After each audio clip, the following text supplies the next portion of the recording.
Speaksies. This is the True Podcast. True Podcast. About a few acquaintances forced to stay at home and have their feelings recorded. Find out what happens when people stop going out. And start getting real.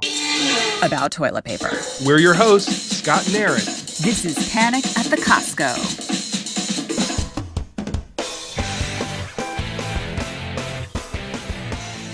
But anyway, so thank you guys for joining. We got the technical difficulties worked out. I am recording, and so listen, we've got April. I'm going to use this, by the way, my back scratcher / ruler. We've got April Morris. We've got Laura Veit. Is it Veit? Yeah, you said it right. Nobody does. And we've got Aaron Sorrow, as always, here. So how's everybody doing? Thank you for joining.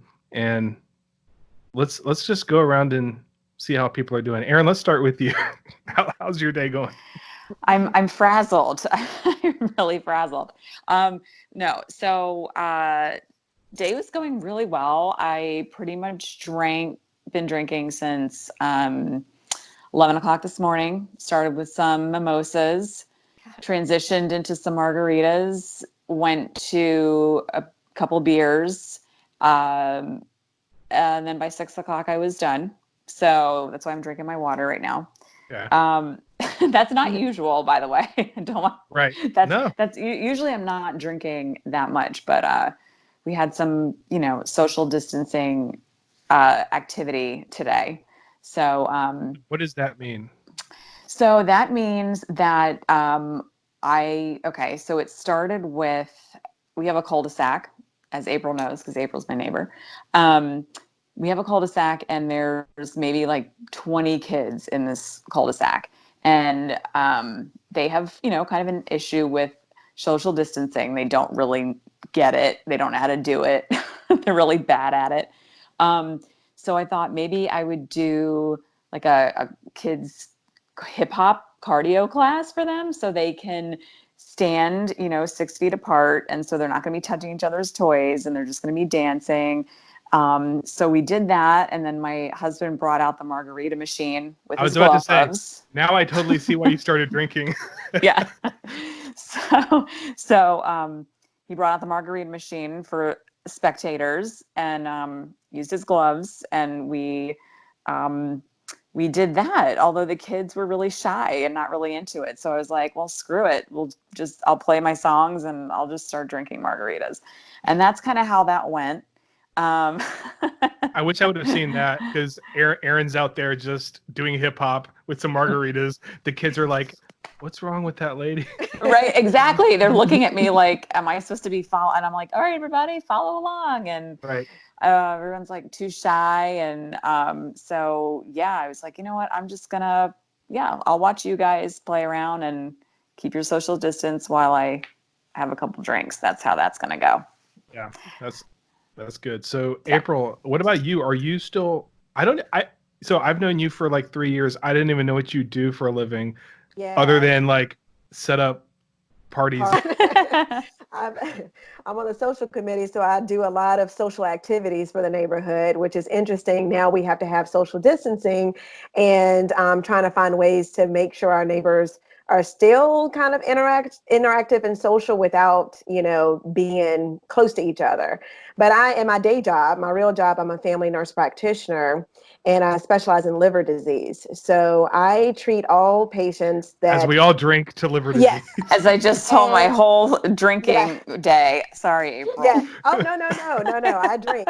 Yeah, but it's just job security for us, because we talk in the office all the time that in Virginia, the alcohol, sales have gone up 64%, and, a neighbor was saying in 4 hours, $28,000 in sales. I mean, it's amazing because this is what we do. If you're cooped up, you can't drive anywhere, you don't do anything. So you don't have a reason not to drink at 11 o'clock in the morning. And so, anyway, so it's interesting. Just to jump in here, 2 things. First of all, I'm really loving, I get to pretend like this is new for me. I'm like, yeah, like I'm drinking all the time now. It's crazy. It's just COVID. It's got me. But the other thing is, apparently there's been like some nasty rumors about the ABC stores shutting down, and so people are going out to buy, and then it's like they're like, no, we're essential, we're not shutting down. So We're essential.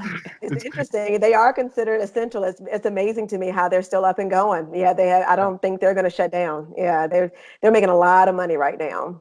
well, And anyway, so go ahead. I'm yeah. sorry, but Oh, and I was saying, in the breweries, we have a lot of okay. local breweries around, and they're getting in on the, sort of the COVID-19, isolation, and they're delivering a lot of their craft beers and everything. And so it's interesting and it's great. Unfortunately, I still have to get up and go to work every day. So, and just because I can't necessarily telework because I take care of patients and patient confidentiality, and I don't see patients face to face anymore. I work at the VA here in Richmond, but we do virtual, care visits. And so we basically do FaceTime with patients, and just see how they're doing and kind of go over visits with them and order blood work for future, blood draws and everything. And so I'm still going to work, and that's why I don't participate a lot. I try not to bring anything into the neighborhood. We've gotten one positive case as of last week of coronavirus, but I'm not in contact with inpatient or those sick patients, which is nice because I don't have any patient contact right now. But it's a lot of anxiety, all of my colleagues, and we talk about how we have anxiety, we're not sleeping well at night, and just thinking about the risks, a lot of our healthcare colleagues are going through and bringing things to their families and everything. So it's interesting of how things are in the hospital. Yeah, I was just talking to a friend about all the people that have needs. Like my mom has COPD, and she's got to go in for immune disorder, so she's got to go in every like few weeks for a blood transfusion. And I'm like, a lot of people have these issues apart from COVID. And so it's Right. like, how does this affect them? But I mean, the nurses, the doctors that are working around the clock don't have masks, or they're using the same mask for 3 weeks. It's wild. And I feel like this week is about to get nuts. So Yeah, that's what they keep I, saying. I'm concerned. Yep. And well, I was given one mask. I was given one mask a week ago, I and was going I'm to supposed ask to you. use that every day. Yes, I'm due. And so they restricted the entrances. So there's only two, and they have they've hired security that actually they do screen visitors and patients and stuff going in. I've actually witnessed that they turned an elderly man who was, had a cane. I mean, he was at the age that you want to, of course, they should be cautious. And he was going as a visitor, was trying to come in. And the woman said, I'm sorry, you enjoy the rest of your day, but you can't come in here, because at the VA is very social. That's the veterans. They really do. Right. And they don't get it. Mhm. I really think a lot of Americans and people in general don't get it. And it's a social, culture there. And so I've seen them turn people away, and I get screened every week and have little stickers, and they have to check that every day. And that also adds on to the anxiety, to know that this is real. But unfortunately, a lot of Americans and people don't see that. And so the social distancing is not taken seriously. And it's just interesting until it happens close to home, Right. and seeing it firsthand. Yeah. That's what scares me. And Laura, I'm sure you can speak to all of the social distancing and isolation and Yeah. quarantine, because you're in Seattle. But here, we're doing that. I think some people to a greater extent than others. Like some people are panicking more than others. And some people just feel like, well, I don't have any symptoms, I am going to be fine, and are still, going into work maybe if they don't have to, but they're just choosing to, you know, go to the stores when they don't have to. So It's those that young scares people. me. Well, it's not just the It's young the people. I'm young telling you, it's not just because, Oregon Hill we is throwing parties right now, man. It's uh, crazy. I'm getting reports, I believe but that. yeah. So, So but I'm I sorry, but yeah, go ahead. no, I think that I think that, April, you're right. Like I'm sure um, some, you're seeing like people who take it less seriously, and people who are not understanding that this one person can affect somebody and then infect somebody, and it just spreads so quickly. It's the whole idea, it's not going to happen to me. It's not going to happen to me. I'm on the other end where I'm like, oh my God, this could happen to me. And I'm thinking about it all the time. And I'm sure, as in healthcare, you have to be. And you guys, I know from our neighborhood, are being super responsible. We don't see April very much. We don't see our nurses when we have like 10 of them on our street, nurse practitioners, doctors. We don't see them. I don't. And I'm glad that I don't. And I feel bad for you all for sure. But, they are doing their part to not keep us at risk. Yeah. And they got to worry about infecting their loved ones. I mean, that's something I hadn't even thought about. It's like you're going in and you're being not only worried about, is this the patient that's going to infect me, but also I may not know I'm infected and I go home and, be around people, my loved ones. So that's scary. So And Laura, okay. No, I just had a quick story, just real quick. And it's funny, like my dad will be 70 in May. And I called him just because my mom was kind of ratting him out about, oh, he's going to the store and he thinks it's just 5 minutes. So he's in and out and he keeps going to the store every couple days. So I called him, and he's at the age that you have to be careful about. He has RA. He takes his, immune system is compromised. He takes Humira or Enbrel, or, he takes all kinds of infusions and different things. So I call him and he proceeds to tell me, oh, I use hand sanitizer and I go in and out. And he's taking care of my 92-year-old grandmother. And so it is about, then he asked me, well, when are you coming home? And I said, Dad, I'm not coming home. Why would I do that when you're taking care of my grandmother and you are at risk of, maybe having symptoms and dying of this? And he proceeds to tell me that he's a deacon at the church. And he's like, oh yeah, I'm going down to the church so we can videotape the service. I said, Dad, you're the ones that shouldn't be in the church. Oh, we're going to have Easter outside. I mean, he's not getting it. And so I kind of had to fuss at him.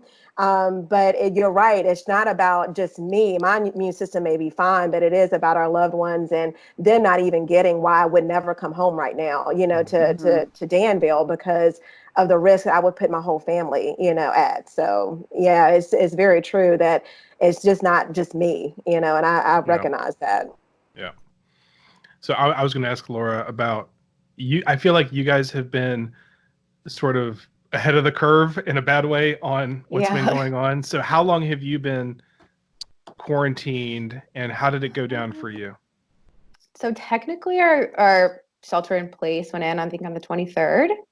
I don't even know what day it is, to be honest. The 29th. Okay. I'm like looking at my computer. What's today? Wait, no clue. How long has it been? So almost a week. But for me and most people, it was 2 weeks prior to that. Like, Inslee was like, you need to stay home. No, like, you need to practice social distancing.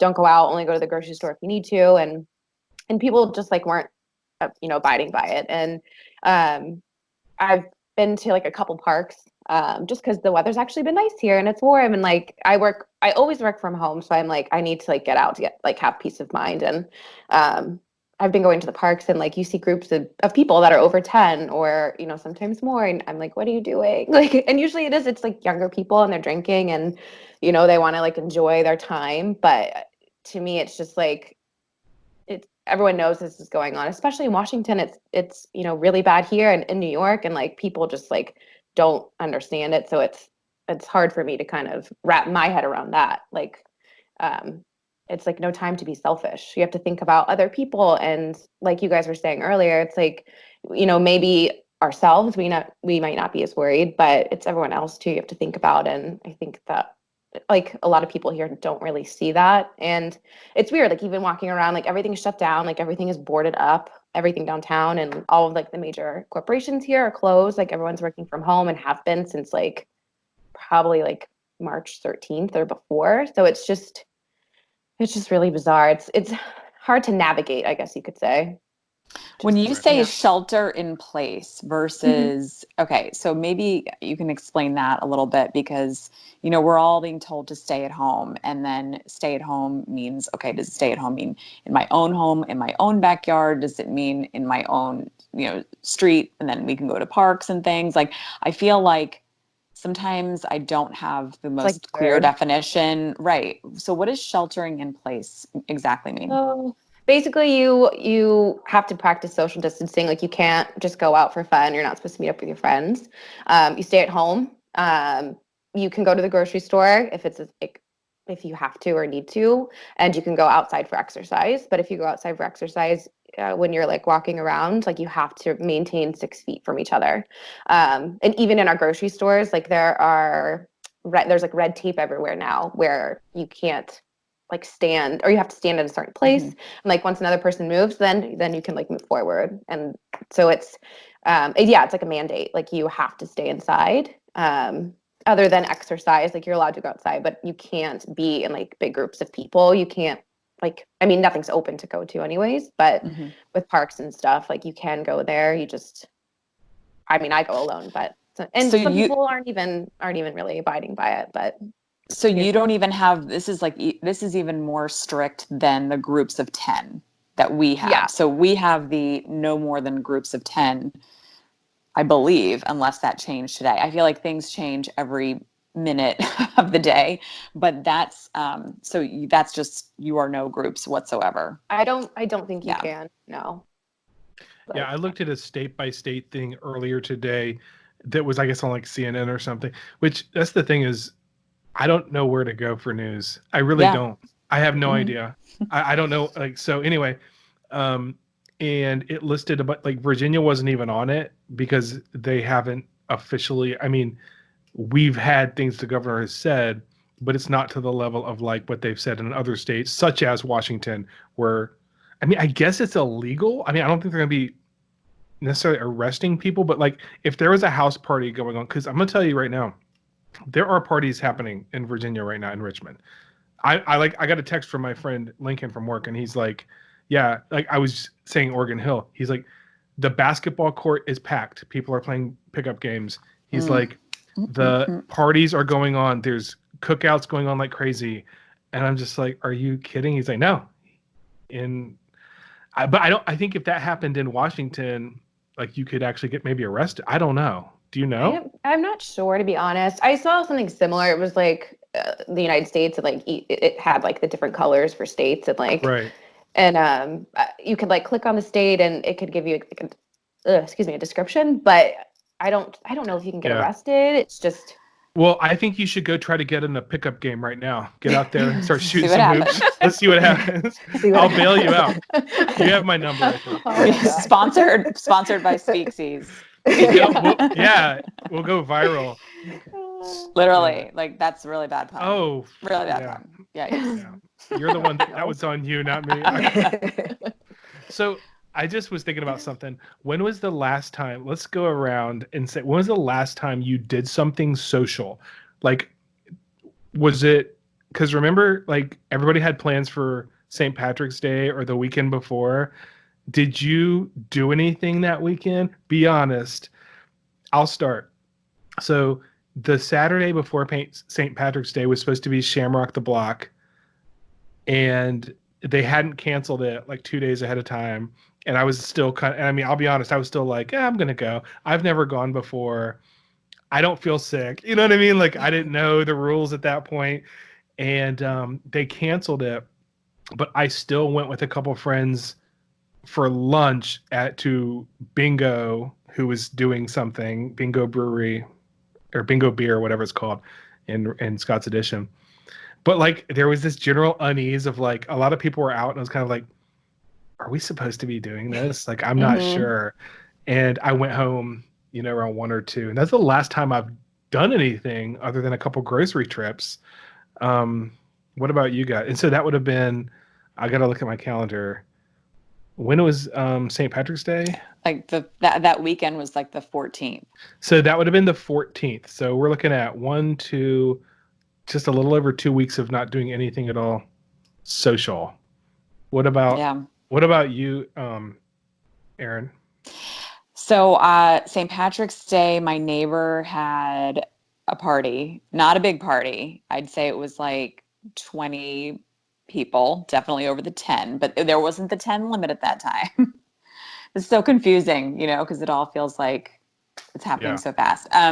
St. Patrick's Day?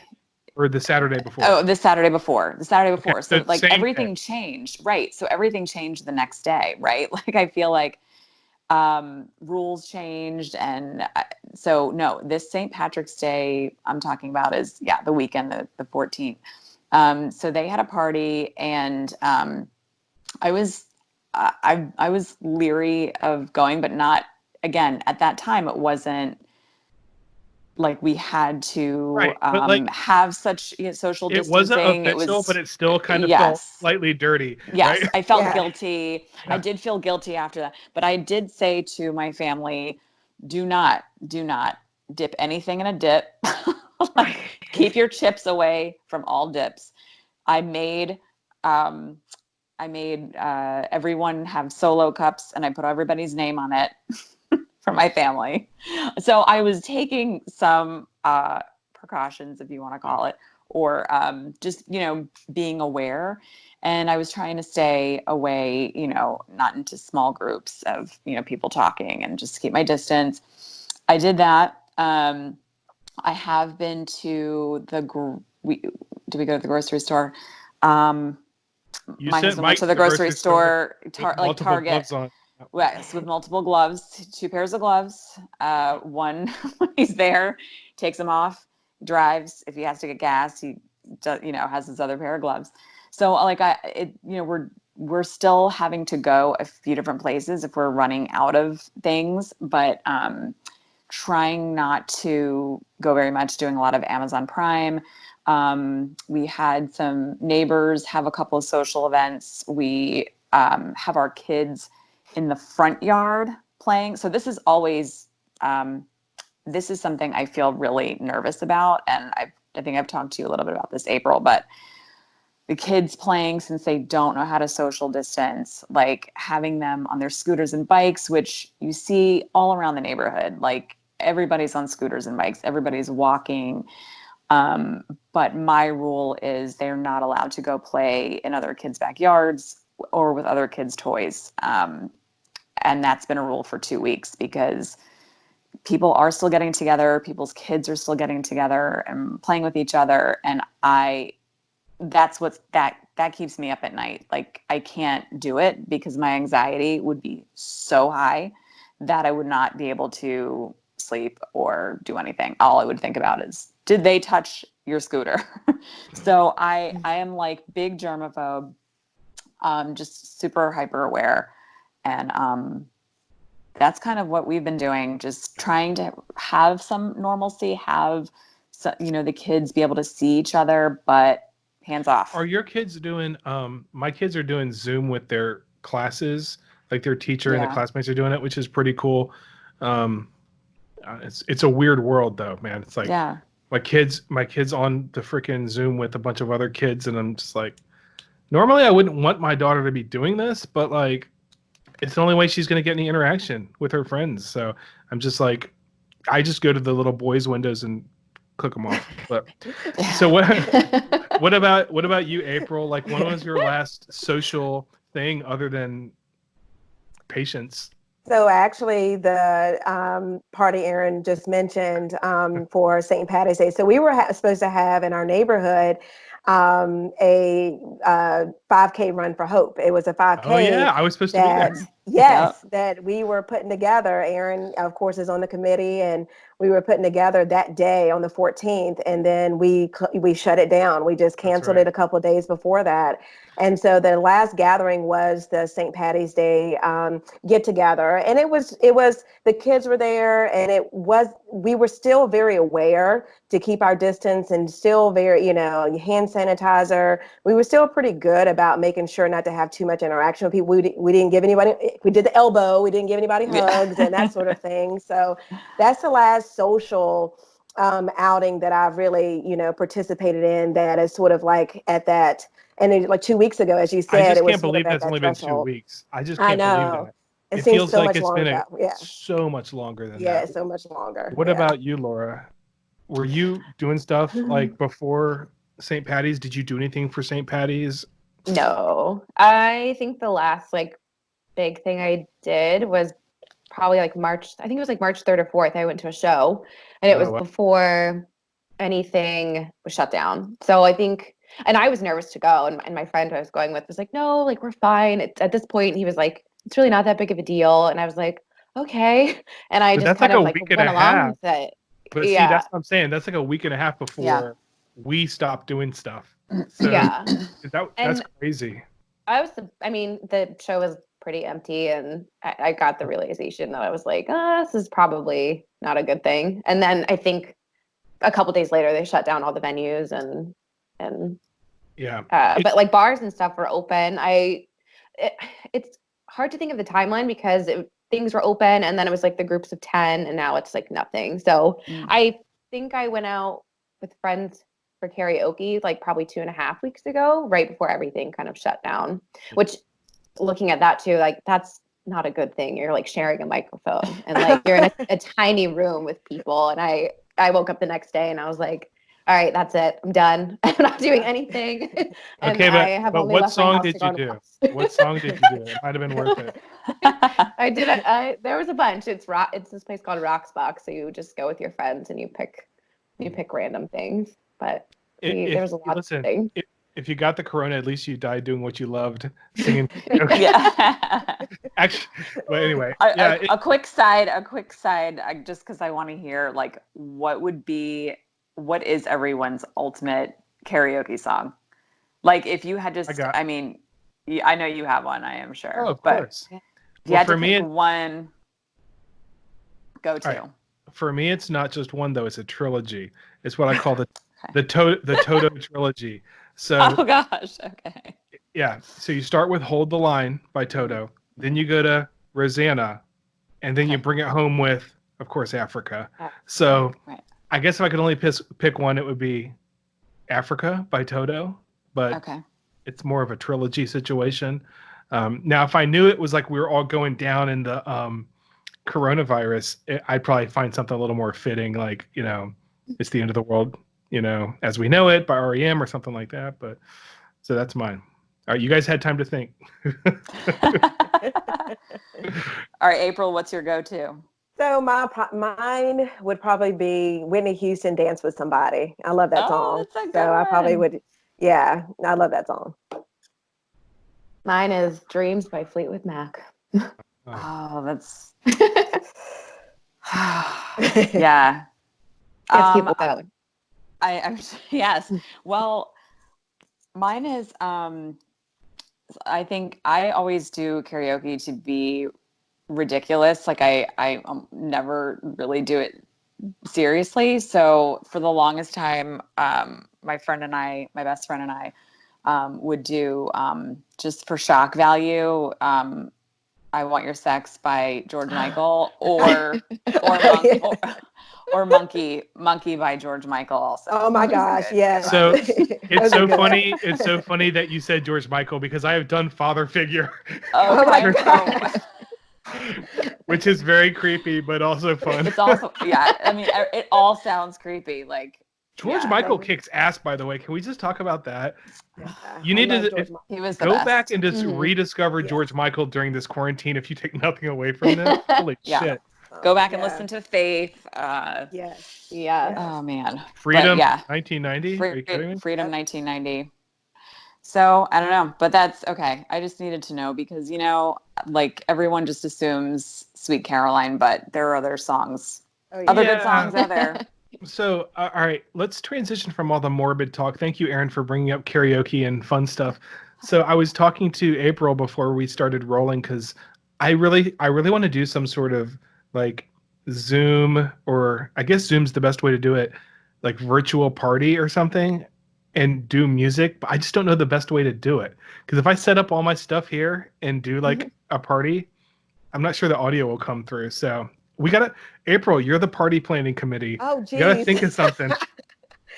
Let me tell you, I will definitely think about it. Between Eric and I, Erin and I will all put our heads together and think of a way to make this happen. Yeah.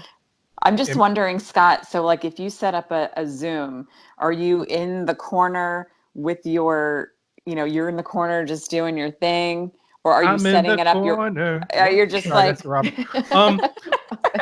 that's in what the I'm trying to corner, figure out. I scratching don't your want to record. have the creepy, like just Right. me sitting there with a thing on my face. So I don't know. We got to think about this, but Yeah, we got to do like something social, man. This is social. This is great. But it needs to involve music. I miss playing music. Yeah.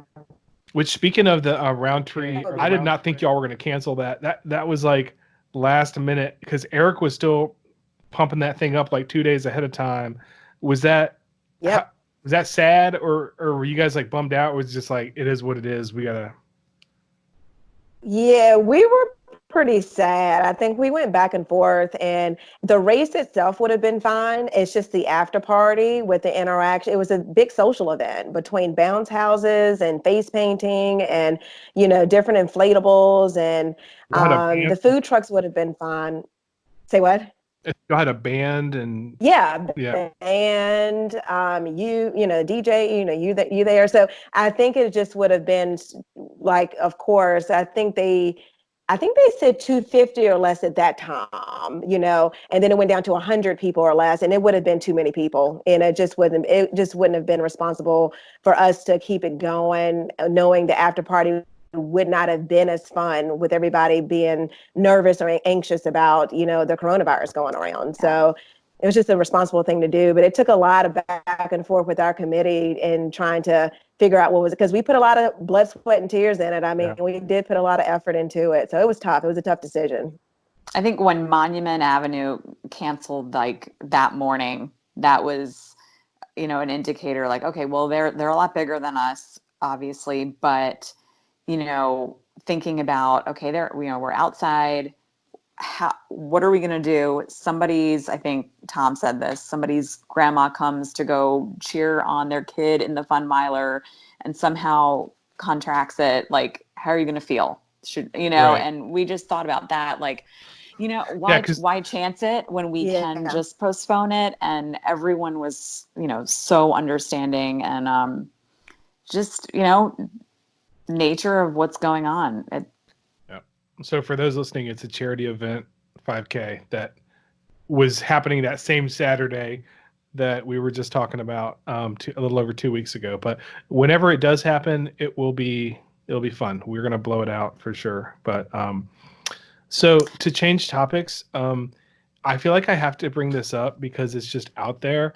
And are you guys watching Tiger King on Netflix? Yes, I just started. I finished Yes. it. Did you? I'm in the So middle. I haven't finished it yet. I'm like episode 5. Yeah, it's good. so I finally broke down and started watching it yesterday. But here's the thing about that. Okay, I went to one of those places last October. So Did you really? so the guy Doc Mantle, like No, I met him. I was going to say, please don't tell me, Doc. Oh my goodness. Dude, I had this long conversation with the one blonde girl, and she was telling me how she lives with the cheetahs, and they all live there. But like, they were so happy. I couldn't believe when I was watching the show that those girls that I met and him I met, they had been there for like 15, 16 years. Like they started when they were like teenagers because they seemed like they were new because they were excited. They were happy. Like, but they did have that culty glow in their eye too. I will not lie. They did have that culty glow in their eye. Exactly what it is. Yep. Yeah, so it's Yeah. wild. But I had read those articles back when the whole Joe Exotic thing was going on and Carol Baskin and everybody. And there was a good podcast. Did any of you guys listen to Joe Exotic by any chance? Wait, the podcast? The Is it a podcast. No, but now I'm going The to show for that sure. he did? They took it down. No, so Oh, they did. Oh. have y'all heard of Wondery, like Over My Dead Body, Doctor, what was the one? Wondery's like a really good podcast brand. They put out a podcast called Joe Exotic, and it told this whole crazy story, podcast form. Now it's out on Netflix, and the podcast has been taken down. I'm sure they worked something out, so that people would watch the Netflix.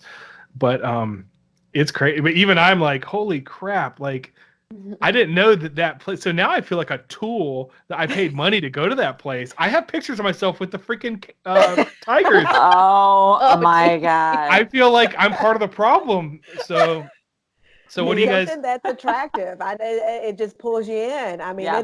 it gets more and more bizarre as you watch it. It's unbelievable. Unbelievable. I tell you, it's But amazing. you know what? Like, so when I went to South Africa, this was years ago, I stopped at some, lion sanctuary, doing air quotes. You can't see me, but, and, the idea was that you got to see big cats and you got to play with little baby lion cubs. And I was like, I'm going to go play with baby lion cubs because, I wanted to. And I thought, hey, this might be kind of sketch, but it looks like they're okay. And again, like, look at me with a lion cub.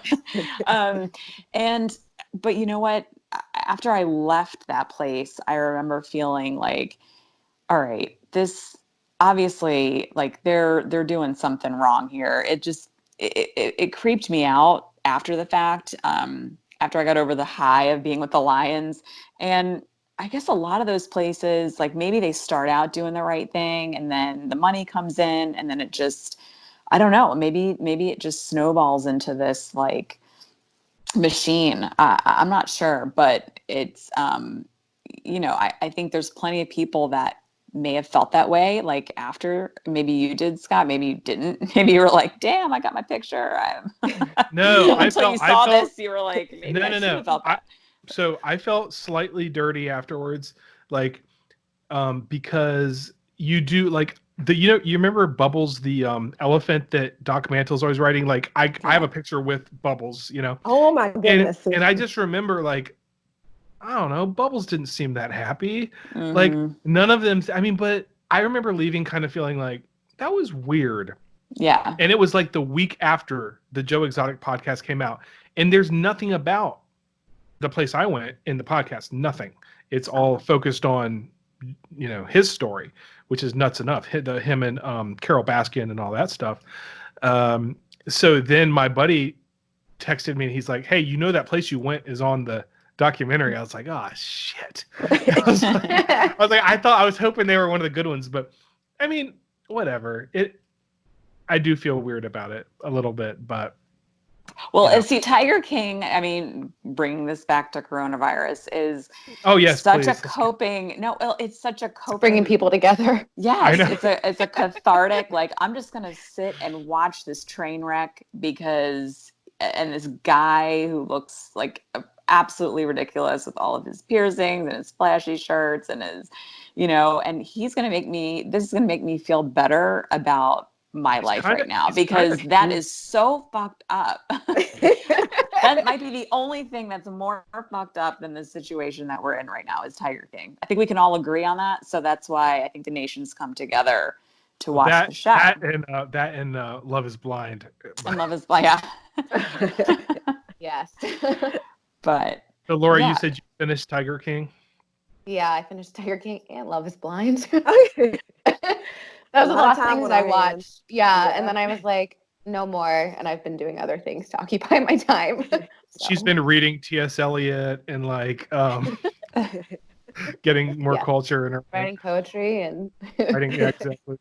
So what are you guys doing to, help yourself right now? Like, how are you coping with this? I mean, April, I know this is probably really, really stressful for you, obviously, because of your job. So, like, what kind of things are you doing to, like, get your mind off of it?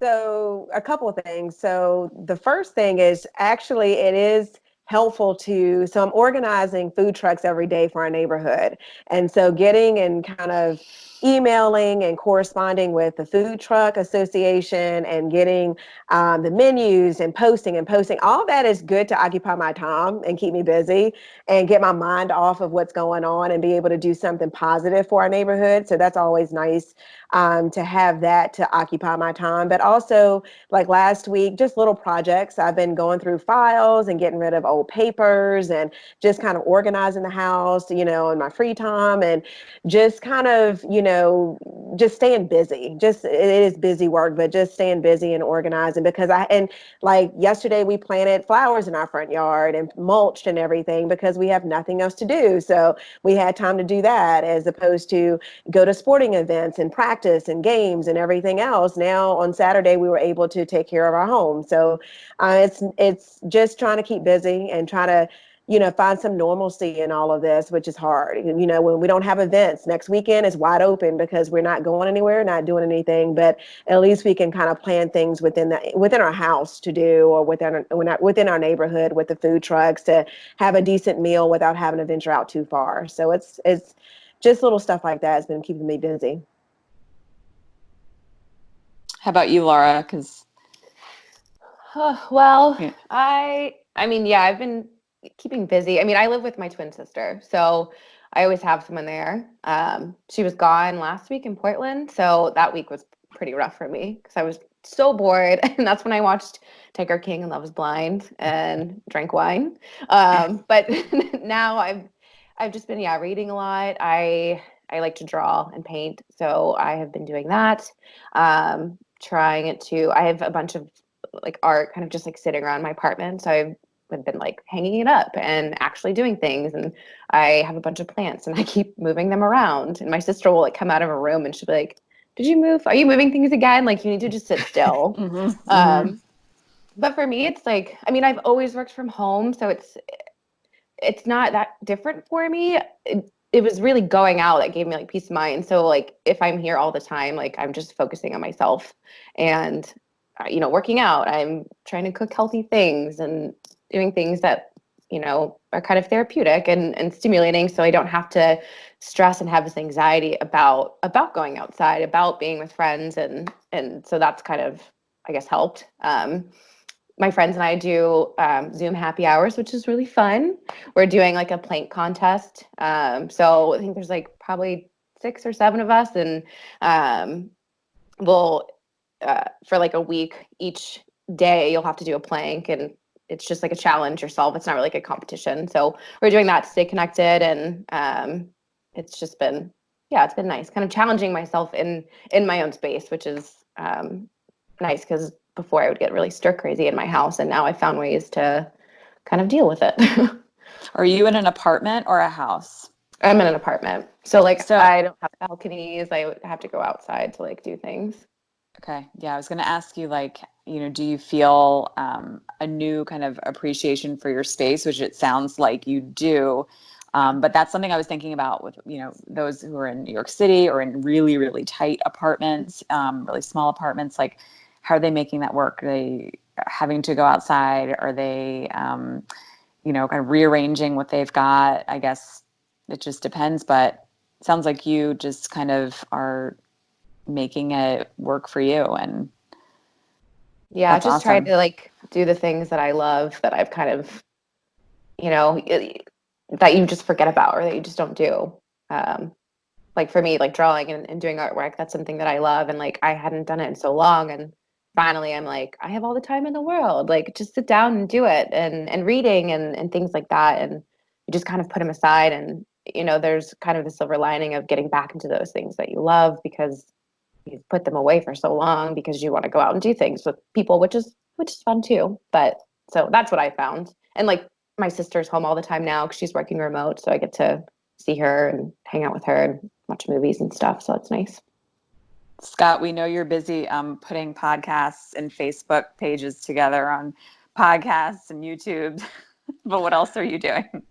Yeah, I try to keep it's bad when I have nothing to do. I try to keep myself busy some way. So when I have my kids, it's easy, right? Because I'm being a dad and cooking 6 times a day, and helping them with homework and everything else. And then when I don't have them, doing stuff like this. And I am trying to start reading some more. Oh, hold on. Laura and I are going to finish this. But I do have a lot of books that I haven't finished, or I could just reread ones I love, like this one. But yeah, I mean, there is that part of me that's actually enjoying the not having the excuse to not do certain stuff. So, stuff in the yard, stuff around my house that absolutely needs to get done. I'm like, dude, you have no excuse. Do it. So that's keeping me sane, and I'm trying not to just sit around and watch TV because it's so easy to do when you don't have other things going on. But, like for instance, Erin and April, y'all got y'all's kids all the time. So since I have my kids half the time, it's just weird because it's like I go from when I have my kids, I always feel busy. I don't know about you guys, but I'm always busy with kids. Of course, I'm by myself with kids. So, but then when I don't have them, it's just like I have to be smart with what I do because just sitting around drinking and watching TV is not good. So that's what I'm trying to do. And of course, starting a podcast because why not? That's and Erin and I have had other ideas for podcasts, but like a week, I don't remember when we had the first conversation about this. It was about a week ago, and we're just like, let's do this. So, what about you, Erin? Our other one is definitely more lighthearted and full of zany laughs. But I feel like this is a time when I think we both talked about this. This is a time where we're all talking about this. It's dominating any conversation we could possibly ever have. So we might like talk about the Golden Girls for 5 minutes, but then it's gonna happen when we talk about Clovis because that's just where it's where everyone's headspace is right now. I to answer your question, I've got 3 kids and they are taking up all of my time, most all of my time. So I feel like I don't sit down until about 8:30 until I get on this podcast because just having to take care of, all of them, but one who's 2.5 is, and then just going. And then, you're cooking, you're making more snacks. You're making more snacks after that. You're getting so many snacks. And then working. So just trying to, shuffle and juggle between my husband's work and my work.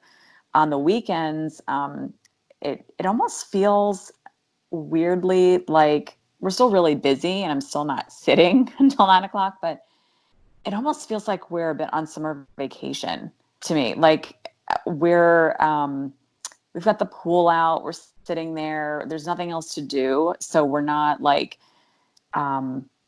we're just hanging out, it's just the definition of hanging out. We're not having to rush and say, okay, in 5 minutes, we've got to go to soccer practice or now you have to leave. And it's like that feeling of just not having anything to do, which, kind of nice at times, right?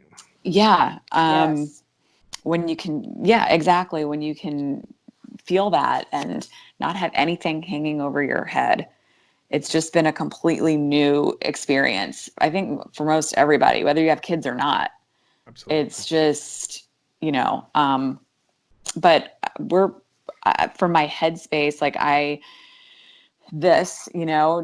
pouring myself into other creative things, because I usually am writing or, my work is creative. So that's, that is creative in and of itself, but getting away from deadlines and other things, like having something like the podcast or just kind of writing for myself, writing, my own things. I do that when I can, just listening to other podcasts and listening to a lot of, or rereading some books about, like, one of my favorites is The Wisdom of Anxiety, which is so helpful during this time. It's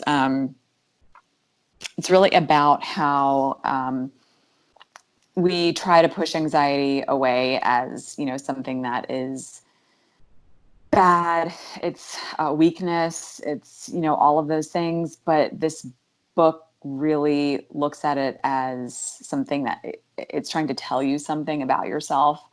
It's trying to help you in a kind of strange way. So looking at it more as like a part of you that needs to be nurtured instead of pushed away. It's kind of life-changing for me. But rereading some of those passages to remind myself, like, okay, you don't have to be on high alert all the time. Like, that's been helpful. Yeah, just kind of, well, again, feeling like I can finally just hang out without a schedule has also just been super helpful. Yeah. Yeah.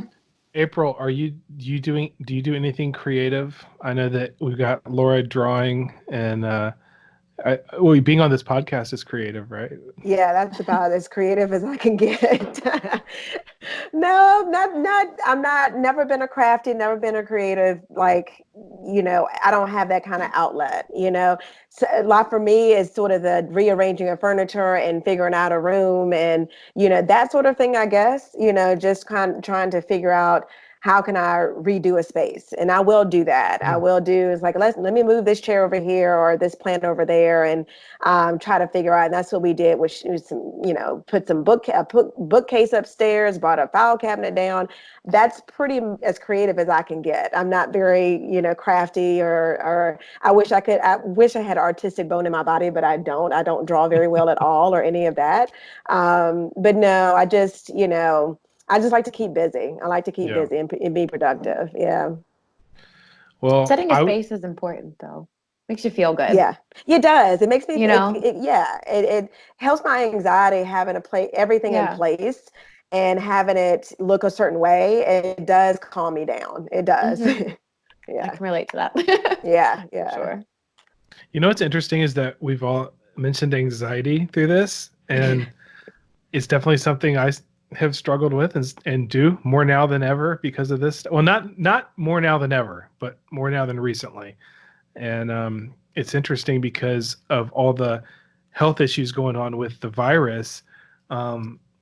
That's another aspect that I wonder if is getting downplayed a little bit, because who has time to talk about anxiety when there's people dying from coronavirus? So I guess we all just have to find how we can deal with that, right? Like maybe it's getting a room straight or talking to friends or reading. I don't know, but working out, something. Yeah. You got to have some kind of outlet. And, I thought about the other day, how are people with anxiety, could on every level, there's people that are high functioning anxiety. There are people that can't get out of bed anxiety and everywhere in between, because anxiety is such a broad word, and people even sometimes, misuse it, and say that, like, oh, I've got anxiety. It's like, well, what is anxiety? But how are people who are truly dealing with like anxiety, who are not able to function like during this time, how are they coping? And I wonder, and I feel, so badly if this is really something that they're struggling with, which I imagine they would be. It's like, how do you, it's not as simple as doing a workout. It's not as simple as, chilling out in front of a baby pool. I feel for them so much. Well, medication helps. And even with everything going on, it's like, you got to make sure you're taking care of it from that standpoint. I think there are a lot of people right now that, it's like, call your doctor, do what you got to do, get that prescription in, because you're absolutely right, Erin. And I think that right now with everything going on, you'd be tempted to like not want to do that because you don't want to call your doctor while things are crazy, but it's real. And that's my 2 cents. So, yeah. Well, gosh, guys, I don't know. I wish we could all just think about karaoke all the time, because I know. That would be Yeah. nice. All of these things we took for granted, like I know. sharing a microphone and going to a backyard barbecue without worrying if your kid's going to put their hands on another kid's goldfish, or, being able to run in a Double park dip. where, there aren't like groups gathering and you'd be like, oh, wouldn't give it a second thought. It's just, you just have to wonder when we're going to get back to that, or are things going to continue to, I don't know. Are we going to take that all for granted, or are we going to learn? We don't know. I hope that this is something we said in the last podcast. I Yeah. really hope we learn something from it, and I'm not sure what that's going to be yet, but I think we will. So I'm an optimist, and I think we're going to get something out of this. Hey, it's March 29th today, and let's do this again in a few days, and we'll see where we are then. But thank you guys for being on and doing this and sharing what you're going through right now, because I know for me it's very helpful, and hopefully other people will feel the same way. So, and listen to your healthcare workers, man. I mean, they're seeing it on the front lines, right, April? Like, you gotta be smart. That's right. Yeah. It's real. It's real out there. That's for sure. Thank you for having me. Yep. Thank you for being here, us. Laura and April. And hopefully you'll come on again and we'll check back in and see how everyone's doing. Okay. Sounds great. All right. Y'all have a good night. Stay Good safe night. out there. Bye, guys. Bye.